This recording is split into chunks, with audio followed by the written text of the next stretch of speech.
mësuesi duhet të doj të jap. Dhe mua kjo më bën shumë të lumtur si individ, kur kam diçka dhe ja jap dhe dikujt tjetër. Dhe shoh që kjo gjë atë e ndihmon të zhvillohet, të jetë më i mirë, e ndihmon të puna e tij. Dhe pak të gjë, unë nuk e di, do më duke jeta ime bosh.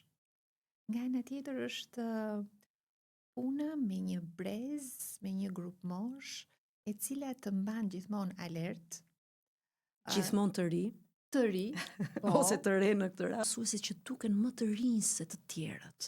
Nuk e di, është e vërtet kjo? ndoshta. Se pjesa tjetër e Ndoshta. shoqërisë. Të gjithë mësuesit po ti shikosh, edhe në moshë të pjekur ti shosh, duken shumë të rinj, nuk e di. Sikur marrin nga energjia. Në mënyrë të pavetëdijshme, po marrim nga energjia e fëmijëve me të cilët punojmë, por njëkohësisht kur rrethohesh nga një grup moshe të caktuar, do apo s'do, ke atë vetinë të përshtaturit në mënyrën se si gëzon, në mënyrën se si sillesh, do apo s'do ndonjëherë dhe i imiton. Kështu që ndoshta nga kjo vjen kjo pamja rinore